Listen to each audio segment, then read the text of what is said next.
안녕하세요. 준데일리입니다. 오늘은 머스큘로스켈레탈의 패솔로지에 대해서 설명을 하도록 하겠습니다. 근골격계에서 자주 나타나는 문제는 바로 페인이죠. 이 페인 자체는 우리 근골격계를 스스로 보호할 수 있는 유일한 방법입니다. 그래서 통증이 생기면은 보호를 좀 해야 되고 근육을 좀 사용하지 않아야 회복이 좀 빨라지기도 하고요. 통증이 있는 부위 자체가 통증이 원인이 되는 것은 아닙니다. 지난 시간에 설명드렸다시피 허리가 아픈 원인 자체가 물론 허리에도 있을 수는 있겠지만 고관절이나 어깨나 목에 있을 가능성이 좀 높습니다. 그래서 구조적 병변을 검사하는 것보다는 기능장애를 검사하는 것이 더 중요합니다. 그래서 딥스쿼트를 하거나 아니면은 점프를 하거나 아니 한발서기를 하거나 이런 동작들을 통해서 허리가 왜 아프게 되는지에 대한 원인을 파악하는 게 중요하죠. 만성 근골격통을 가진 사람들은 말초의 병리가 정상적으로 회복되는 기간이 지나도 지속적인 통증을 경험하게 됩니다.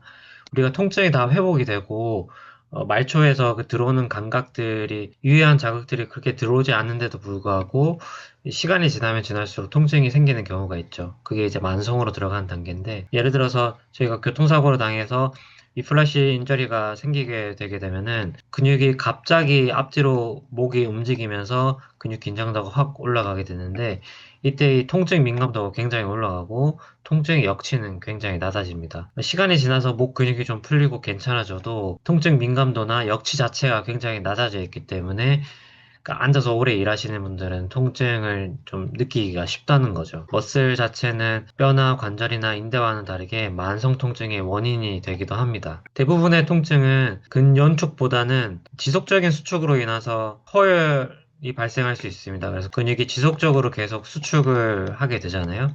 그러면은 이 근육 자체가 쉬는 시간이 없기 때문에 이 피가 원활하게 흐르지 않습니다. 그래서 여기 특정 부분에 이제 허혈이 발생하게 되면서 통증으로 생길 수가 있죠. 그렇게 되면은 이 근육이 또 재기능을 하지 못하게 되고 이 근육이 써야 되는 상황에서 근육을 쓰지 못하니까 힘을 이제 못 쓰게 되고 결국에는 피로도가 올라갑니다. 왜냐하면은 이 근육 자체를 못 쓰게 되니까 다른 근육들이나 이 근육을 쓰기 위해서 더 많은 힘을 써야 되는 상황이 생기게 됩니다. 페인의 사이클은 일반적으로는 좀 악순환의 사이클이 있습니다. 악순환의 사이클을 끊어주는 것들이 중요한데요.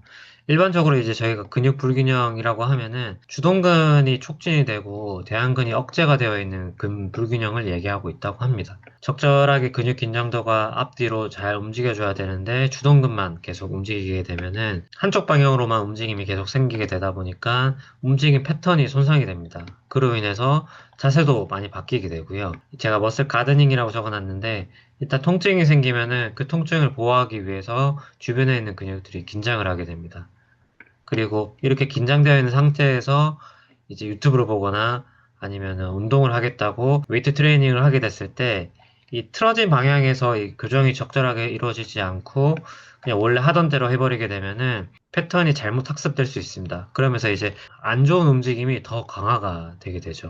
이렇게 안 좋은 움직임들이 더 강화가 되면은 이 관절 힘이 좀 변화하게 되고 이 안 좋은 방향으로의 그 고유수용성 감각이 증가하게 됩니다. 원래는 오른쪽 고관절, 왼쪽 고관절 적절하게 50대 50으로 힘이 들어와야 되는데 관절 스트레스 자체가 한쪽으로 쏠리게 되면은 이제 한쪽에서 무리가 가게 되겠죠. 오른쪽은 이제 고유수용성 감각이 좀 결핍이 되게 되고 관절이 퇴화하게 됩니다. 이게 많이 쓰던 관절이든 많이 쓰지 않는 관절이든 결국에는 또 통증과 염증이 생기게 되고 이것 또한 또다시 불균형이 생기게 됩니다. 뭐 여기서 악순환을 끊든 여기서 악순환을 끊든 여기서 악순환을 끊든 이 악순환의 고리를 끊어주는 게 저희의 역할이라고 보시면 될 것 같고요. 통증 자체는 우리가 일반적으로 몸에서 보내는 신호이고요. 이 근육이 아니면 이 관절이 좀 잘못되어져 가고 있다라고 계속 신호를 보내주고 있다라고 보시면 될 것 같습니다. 통증이 생기게 되면은 근육 불균형이 발생하게 되고요. 이렇게 근육 불균형이 발생하게 되면은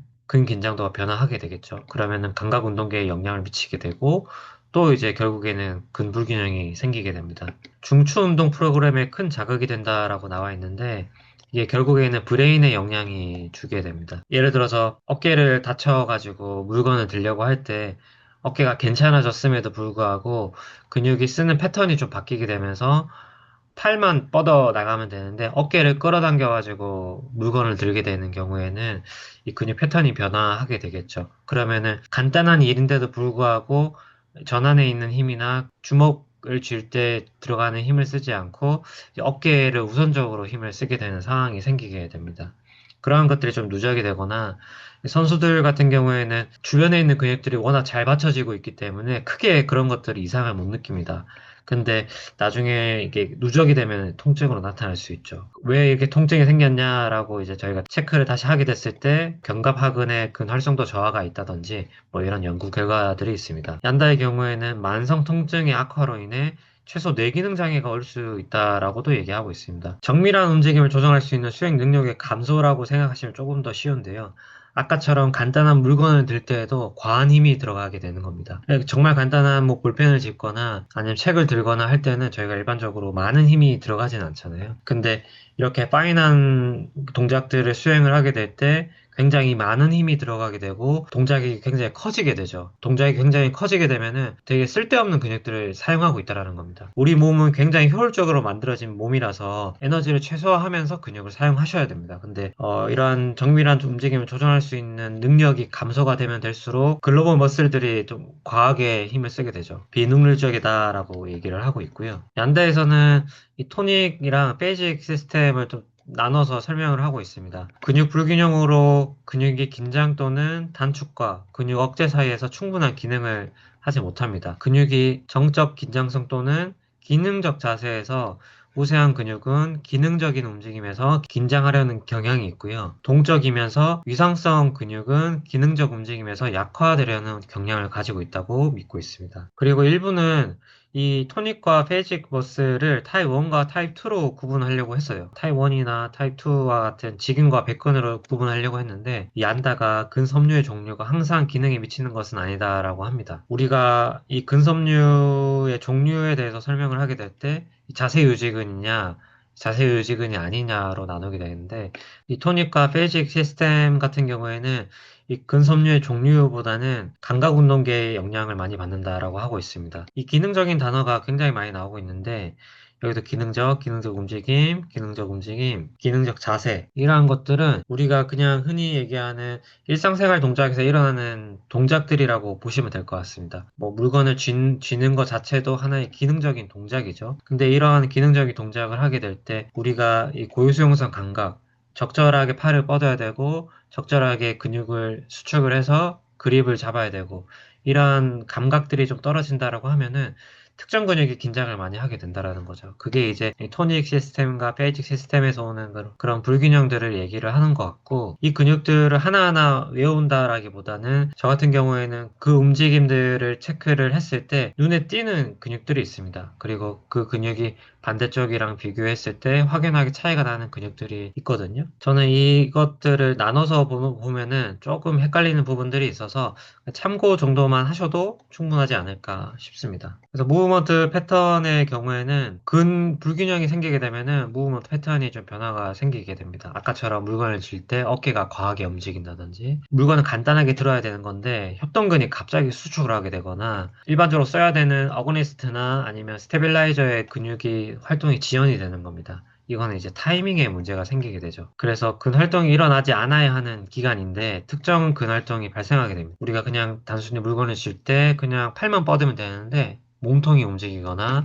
어깨가 들리거나 그러한 현상들이 생기게 되죠. 얀다는 현대사회의 근불균형은 규칙적인 신체 활동의 부족뿐만 아니라 다양한 운동의 부족, 스트레스, 필요에 의해 복합적으로 나타난다라고 얘기를 하고 있습니다. 클라이언트랑 상담을 하시게 될 때 주로 어떤 운동을 해왔는지, 그리고 뭐 스트레스가 어느 정도인지, 잠은 잘 주무시는지, 뭐 이러한 것들을 조금 질의를 하셔서 파악할 필요가 있다라고 생각이 되어집니다. 네, 다음은 얀다의 근육 불균형 패턴에 대해서 설명을 하도록 하겠습니다. 저희가 잘 알고 있는 어퍼와 로우 크로스 신드롬이 나오는데 다음 시간에 뵙도록 하겠습니다. 궁금하신 내용 있으면 댓글 남겨주시고요. 오늘도 영상 봐주셔서 감사합니다.